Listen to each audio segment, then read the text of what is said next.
Last year मेरे physics में 93 आए थे and you know what, lot of people वैसे कि भाई फिजिक्स का एग्जाम बहुत टफ किया, क्या मेरे 90 भी नहीं आएंगे, ऐसे ऐसे। This was the scenario for toppers, ठीक है, कुछ कुछ टॉपर्स है। एंड गेस व्हाट, मेरे 93 आ गए एंड मैं तो बहुत खुश थी but guess what, I got 93 in physics, not by grinding that hard or grinding even like 12 hours a day or something. I just do it very much smartly. And in this video, मैं तुम लोगों को वही बताऊंगा कि कैसे मैंने किया and कैसे तुम भी कर सकते हो कैसे होते हो।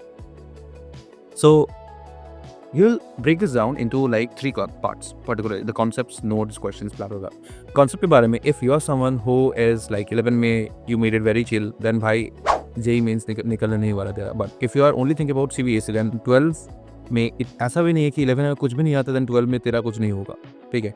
सो 12 की चीज़ें are different and make sure that as long as you have the basics, बहुत एकदम फाउंडेशन के बेसिक्स अगर तुम्हारे ठीक है, then you can only focus on 12 and तुम्हारा इजीली निकल जाएगा obviously. For the boards part, well it matters कि तुम कहाँ से पढ़ रहे हो, ठीक है। NCERT is not enough, very very true. तो तुम्हें लग रहा है कि मैंने एनसीईआरटी पढ़ लिया, एक्सरसाइज भी मैंने कर लिया, इन्हीं सारे एक्सरसाइज के बलबूते पे मैं एकदम 90+ ले आऊँगा, वैसा नहीं होता कभी। The first thing you to understand is कि you to follow a better book, maybe SLR और मे बी लाइक ABC के भाई आई थिंक होता है, सो दैट्स ठीक है। मैं एसएलआर करता था इन 11-12 both of them, so it was very nice book, like genuinely, ठीक है। मैंने सारे नहीं किए थे obviously, there's a lot more than like than just only CBSE in there, so that's all। And अगर तुम ऐसे ठीक तरह से करते हो भाई, तुम्हारा JEE मेंस भी निकल जाएगा, ठीक है, पक्का पक्का। So that's something. सेकंड बात करें जाए कि about notes, so if you are talking about notes, then अपने नोट्स खुद बनाओ फिजिक्स में and don't make it too hard, you know. ऐसा नहीं है कि लाइक मुझे एकदम सब कुछ निकाल देना है इसमें एंड ऑल दैट, ऐसा मत करो। Have a basic concept ready and उसके बाद लाइक थिंक कि लाइक कैसे मैं इसको बेटर कर सकता हूँ, ठीक है। For the question part, you can simply, अगर तुम्हें थ्योरी के क्वेश्चंस नहीं आ रहे, देन एसएलआर के बैक एक्सरसाइज कर लो, दैट्स मोर देन एनफ, ठीक है, मोर देन एनफ, ठीक है। एंड अगर जो और भी चाहिए कुछ लाइक एनसीईआरटी, ठीक है, बट एसएलआर के एग्जांपल्स में एनसीईआरटी सब कुछ सॉल्व रहता है, so you can obviously go back and forth and या that's that and that is something. But SLR के अगर तुम बेसिक्स कर रहे हो, देन क्वेश्चंस में तेरा कवर अप हो जाएगा, ठीक है। So you don't need something else.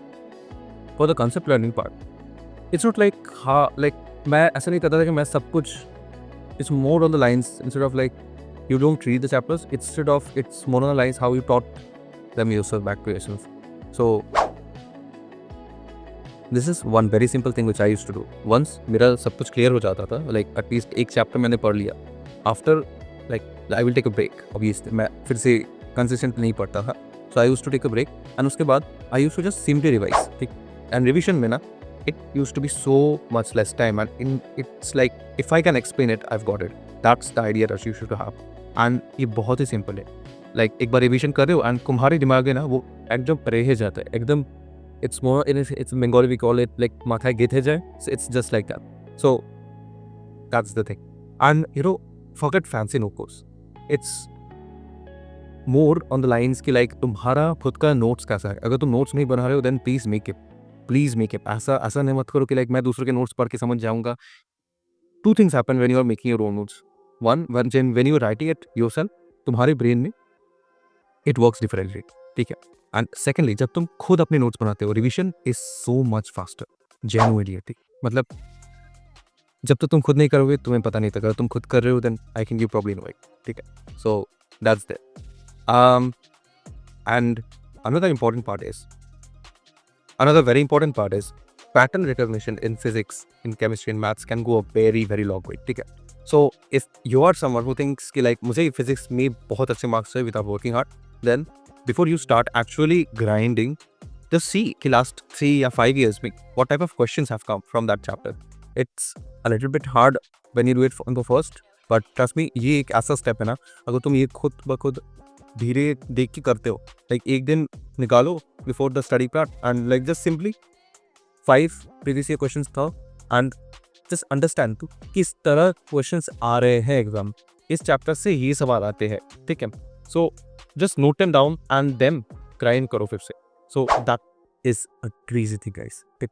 वैसे मैं कुछ चीज़ें बता रहा हूँ, लाइक जैसे रेक्टिफायर्स, ठीक है, full wave rectifier, half wave rectifier, this are so much common कि ऑलमोस्ट हर एग्जाम में रिपीट हो गया, हर साल ऑलमोस्ट कुछ ना कुछ।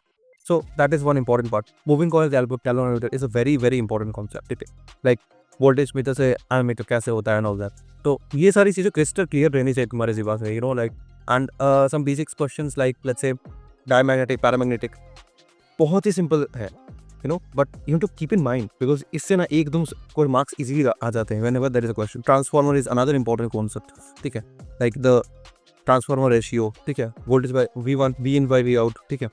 So these kind of things are very important. फिर से हो गया like force on current, ठीक है, F equal to ILB, that is very important one, right?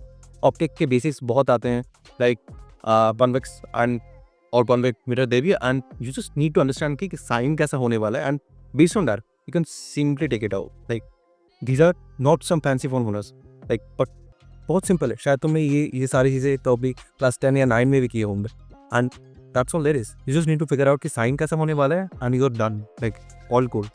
So that's something. Lens maker formula, फिर 1/f का जो फॉर्मूला था ये वाला, so that is another important part. Dipole, like electric field में dipole कैसे काम करेगा, and fourth on dipole, that is another part. For let's say for capacitor में डाइलेक्ट्रिक ड्यूरेशन, ठीक है, वो वाली चीज़ें, like अगर डाइलेक्ट्रिक में गैप हो रहा है then what is the formula for it, like based on that simple questions आते हैं. इस तरह like CBSE में बहुत हार्डकोर सवाल पूछते हैं because in CBSE guys trust me it's more on the lines कि हमारा concept कितना strong, and that is pretty much all. Equivalent distance and equivalent capacitance, like these are very simple things. जब अगर तो SLR के examples करोगे you will already build up the basics. So that's all there is, ठीक है. And one important part I used to do space repetition. मतलब let's say मैंने physics पढ़ रहा हूँ and after I am done, let's say एक station में मैंने 2 चैप्टर ध्यान से कर ले रिविजन के लिए. So नेक्स्ट शायद 2 या 3 दिन में मैं वो चैप्टर फिर से नहीं करूँगा, उसके बाद करूँगा, 2-3 बाद करूँगा वो चैप्टर फिर से.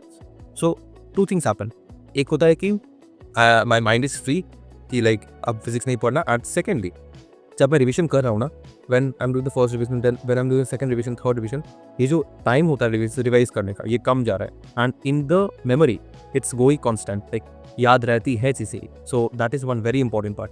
And physics is not about solving 1000 problems, it's about knowing कि कौन से 10 या कौन से 20 मैटर करते हैं, बिकॉज सब problems they are more on the lines की फॉर्मूला ये सेम है बट कॉन्सेप्ट तुम कैसे लगाओगे, right? And pretty much that's all there is you need for cracking the classical topics. Yeah, I'll share it with that one friend who is still overcomplicating things and not गिरी दिखा रहा है, and that's all pretty much guys. मैं अपनी community बना रहा हूँ Telegram भी, सो join कर सकते हो, एंड कमेंट कर दो if you have anything, like कोई भी डाउट हो या कोई भी सवाल पूछना चाह रहे हो, feel free to comment. And अभी के लिए अलविदा.